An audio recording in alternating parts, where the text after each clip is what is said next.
Hello বন্ধুরা, good morning. আজ সকাল হয়েছে আমার অনেকক্ষণ, এখন বাজে ওই 12টা মতো। আজ সকাল থেকে প্রচুর কাজ ছিল।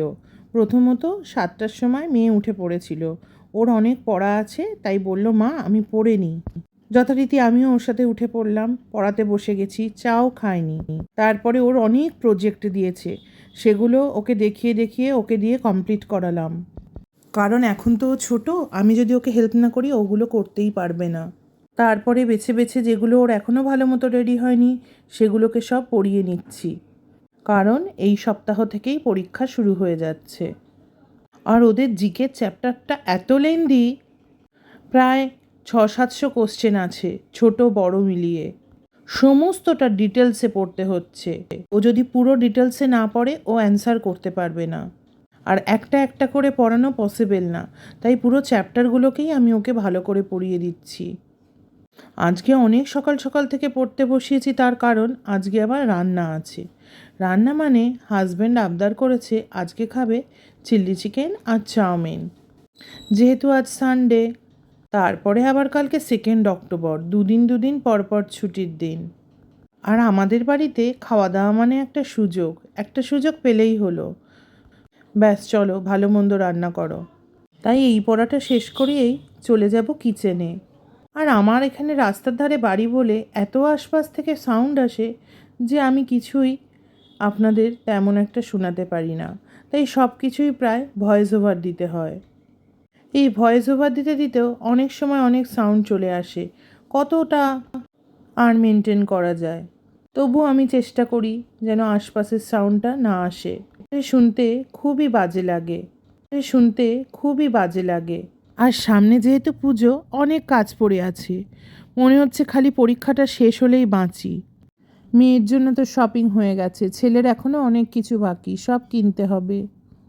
A few moments later. এই চিকু, চিকু, আমি চলে যাচ্ছি কিন্তু। এই যো, এইদিকে তাকাও। এই যো, এই যে এইদিকে তাকাও।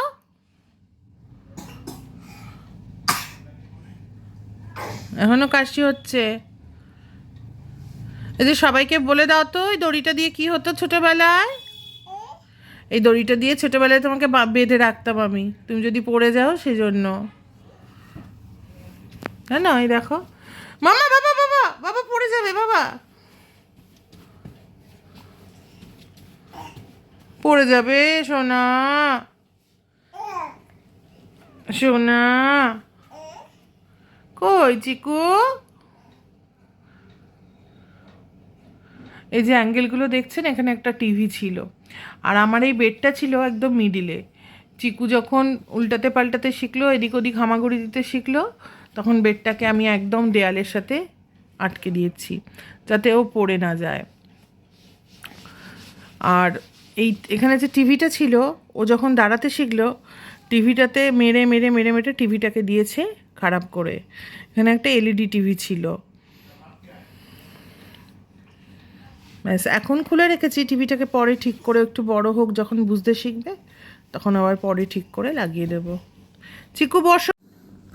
এখন চলে এসেছি কিচেনে, ম্যারিনেট করব চিলি চিকেনটাকে। এখানে আছে 1 কেজি চিকেন ব্রেস্ট, এর মধ্যে দিয়ে দিলাম আদা রসুন কাঁচা লঙ্কার পেস্ট। এবার দিয়ে দেবো নুন, গোলমরিচ আর ভিনিগার।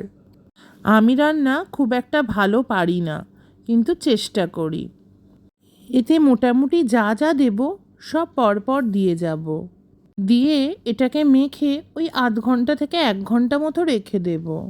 তার মাঝে আমি আমার চাউমিনটা রান্না করে নেব। এবার একটু গোলমরিচ দিয়ে দিচ্ছি। সকলের স্বাদ একরকম নয়, আমরা যেমনভাবে খাই তেমনভাবেই জিনিসটা করছি। অনেকেই এর মধ্যে সোয়া সস, টমেটো কেচাপ এই সমস্ত দেয়, আমি দিই না। ভিনিগারের জায়গায় পাতিলেবুর রসও দেয়া যেত, বাট আমার ঘরে সেটা ছিল না। এবার আমি এতে একটু ময়দা দিয়ে দিচ্ছি, ময়দাটা দিলে একটু বাইন্ডিংটা ভালো আসে। এবার দিয়ে দেব একটু কর্নফ্লাওয়ার। এদিকে মেয়ে বারবার বলছে মা খিদে পেয়েছে খিদে পেয়েছে, কিন্তু কি করে হবে, আমার তো রান্না করতে সময় লাগবে। তারপরে এর মধ্যে দুটো ডিম দিয়ে দিলাম। তবে ম্যারিনেট করছি ঠিকই, পুরোটা আজকে করব না, যতটুকু আমাদের লাগবে ততটুকুই করব। বাকি ম্যারিনেট করা চিকেনটা ফ্রিজে রেখে দেব, শ্রীকে টিফিনে বা অন্য কিছু পরে বানিয়ে দিতে পারবো। অনেক সময় শ্রী পকোড়াও খেতে চায়, এটা একটু কড়া করে ভেজে দিলেই আবার পকোড়া হয়ে যাবে। আর এটা আমি হাত দিয়েই ভালোভাবে মেখে নিচ্ছি, দেখে আবার কেউ খারাপভাবে নিও না। আমরা ঘরোয়া রান্না এইভাবেই করে থাকি। ভালো করে মেখে এটা আধ ঘন্টার জন্য রেখে দেব। এবার আমি কড়াইতে গরম জল ফুটিয়ে নিয়ে তার মধ্যে দিয়ে দিলাম চাউমিন।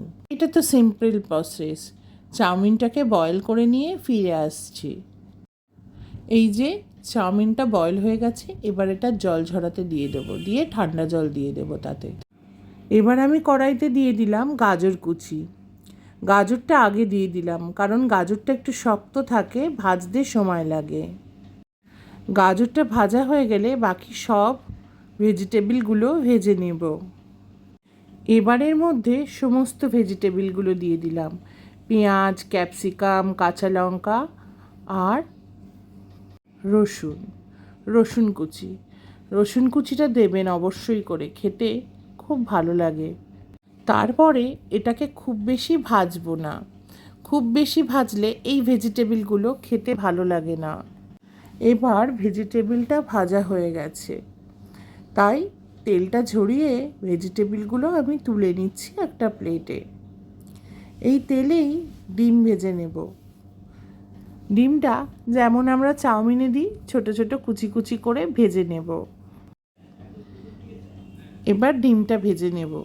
এই যে ডিম ভেজে নিয়েছি, ডিম ভাজাটা আর আপনাদের দেখালাম না, এটা খুব কমন একটা ব্যাপার। তারপরে ভেজিটেবল আর কিছুটা ডিম একসাথে দিয়ে দেবো কড়াইতে, দিয়ে একটু নেড়ে চেড়ে দিয়ে দেবো চাউমিন। একবারে সব চাউমিনটা করব না, সব চাউমিন একসাথে দিলে ভালো করে ভাজা হবে না, তাতে খেতেও ভালো লাগবে না। এই যে চাউমিনটা যখন দেবেন এইভাবে হাত দিয়ে ঝেড়ে ঝেড়ে দেবেন, প্রত্যেকটা যেন খুলে খুলে আলাদা হয়ে যায়। এবার চাউমিনটাকে একটু ভালো করে নেড়ে চেড়ে ভেজে নিয়ে এতে একটু সয়া সস দিয়ে দিয়েছি আর একটু কেচাপ দিয়ে দিলাম। তবে টমেটো কেচাপ যারা পছন্দ করেন না তারা এটা অ্যাভয়েড করতে পারেন। এবার সামান্য সল্ট দিয়ে দেব, আর গোলমরিচ যারা পছন্দ করেন তারা অবশ্যই দেবেন। যেহেতু আমার ঘরে বাচ্চা খাবে তাই আমি গোলমরিচটা অ্যাভয়েড করলাম। এবার দেখুন এটাকে আমি কিভাবে মেশাচ্ছি, ঠিক এইভাবে মিশিয়ে নেবেন। সামনে দুর্গা পুজো আসছে, সব জায়গায় তো আর রেস্টুরেন্ট নেই, আর অনেকেই আছেন যারা রেস্টুরেন্টের খাবার পছন্দ করেন না, তারা এইভাবে অবশ্যই বাড়িতে বানিয়ে খেতে পারেন। তবে আমি যে খুব একটা ভালো রান্না করি তা বলবো না, ওই যে আগেই বলেছি আমি চেষ্টা করি। এটা সম্পূর্ণ বাঙালিয়ানা ঘরোয়া পদ্ধতি। চলুন দেখতে থাকুন এরপরে আমি চিলি চিকেনটা কেমনভাবে বানাই।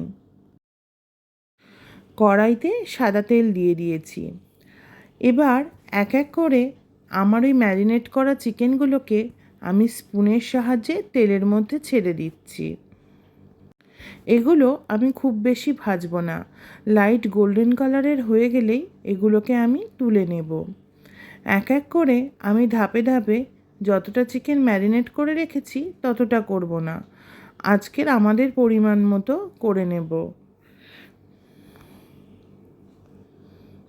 সবগুলো মোটামুটি ভাজা হয়ে গেলেই আমি চিলি চিকেনের প্রসেসটা দেখিয়ে দেব।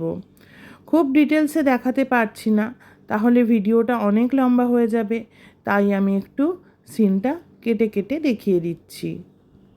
এই যে একটু লাইট গোল্ডেন কালার হয়েছে, আমি তুলে নিচ্ছি। অবশ্যই এইভাবে বাড়িতে ট্রাই করে দেখবেন, আপনাদের নিশ্চয়ই খেতে ভালো লাগবে এটা। পাকোড়াগুলো সব ভাজা হয়ে গেছে, আর এই তেলটা আমি একটু কমিয়ে নেব, বাটিতে রেখে দেব, পরে যদি চিকেন পাকোড়া করি তখন আমার লেগে যাবে। এবার আমি ভেজিটেবলগুলো দিয়ে দিচ্ছি। এতে আছে পেঁয়াজ, ক্যাপসিকাম আর গ্রিন চিলি, কাঁচা লঙ্কা। এই যে বার্নারটা আমার না এত অসুবিধা হয় রান্না করতে, কিন্তু এই ওভেনের বার্নারগুলো এরকমই হয়, ঠিকঠাক করে কড়াই বা প্রেসার কুকার কোনোটাই বসে না, সব সরে সরে যায়, খুব সাবধানে রান্না করতে হয়। এই যে এবার এগুলোকে হালকা করে টস করে নেব, খুব বেশি ভাজবো না, তাহলে খেতে ভালো লাগবে না। হালকা টস করে নিয়ে এর মধ্যে মিশিয়ে দেব আদা, রসুন আর লঙ্কার পেস্ট একটু। ইতিমধ্যে আমি আদা, রসুন আর লঙ্কার পেস্টটা দিয়ে দিয়েছি। একটু কেটে কেটে দেখাচ্ছি, তার কারণ সবটা দেখালে ভিডিওটা অনেক বড় হয়ে যাবে আর আপনারাও দেখতে দেখতে বোর হয়ে যাবেন। আমি একটা বাটিতে একটু কেচাপ, ওই হাফ কাপের মতো, আর একটু সয়া সস আর সামান্য কয়েক দানা চিনি আর একটু কাশ্মীরি লঙ্কার গুঁড়ো মিশিয়ে নিয়েছি, সেটাকে এর মধ্যে মিশিয়ে দেব। এখন প্রায় দুপুরই 1:45 মতো বাজে। তাড়াহুড়ো করেই রান্নাটা করছি, কারণ ওদের খেতে দিতে হবে। মেয়ের অনেকক্ষণই খিদে পেয়ে গেছে। এবার ওই মিশ্রণটি এই ভেজিটেবলের সাথে মিশিয়ে দিলাম। এরপরে এতে সামান্য নুন দিতে হবে, আর অবশ্যই করে খেয়াল রাখবেন সয়া সসে কিন্তু নুন থাকে, তাই নুনের মাপটা যেন বেশি না হয়ে যায়। তবে এতে নুনটা ঠিকই ছিল। আমি এবারে এর মধ্যে চিকেনগুলো মিশিয়ে দিলাম। চিকেনগুলোকে ভালো করে মশলার মধ্যে নেড়ে চেড়ে মিশিয়ে নেব। ইতিমধ্যে একটি পাত্রে অল্প জল নিয়ে তাতে কিছুটা কর্নফ্লাওয়ার মিশিয়ে রেখেছি। কর্নফ্লাওয়ারটা জলে গুলে না নিলে অনেকেই জানেন যে ওটা ডাইরেক্ট দেওয়া যায় না, তবে হাজব্যান্ড এসে বলে গেছে ড্রাই ড্রাই করতে, ও বেশি গ্রেভি পছন্দ করে না। দেখতে তো বেশ ভালোই হয়েছে, হাজব্যান্ড খেয়ে বলতে পারবে কেমন খেতে হয়েছে। চলুন দেখে আসি চিকু কি করে। ঘরে এসে দেখি দিদি আর ভাই মিলে খেলা করছে, আর এই যে মাকে দেখেছে, ব্যাস মা মা শুরু হয়ে গেছে। A few moments later. এই যে এখন চলে এসেছি সানডে লাঞ্চ টেবিলে। হাজব্যান্ড বলছে এতগুলো কেন দিলে? আমি বলছি ওগুলো সব তোমার একার না, শ্রীকেও ডেকেছি খেতে, শ্রীকে পাশে দিয়েছি, কিন্তু ও ভাইয়ের সাথে এতই খেলায় ব্যস্ত যে আমার কথা ওর কানেই পৌঁছাচ্ছে না। আমি ওর বাবাকেই বলছি তুমি খেতে শুরু করো, ওকে আমি গিয়ে ডেকে দিচ্ছি। যে মানুষটার জন্য এতক্ষণ ধরে খেটে খুঁটে রান্না করলাম, দেখি খেয়ে আজ সে কি বলে।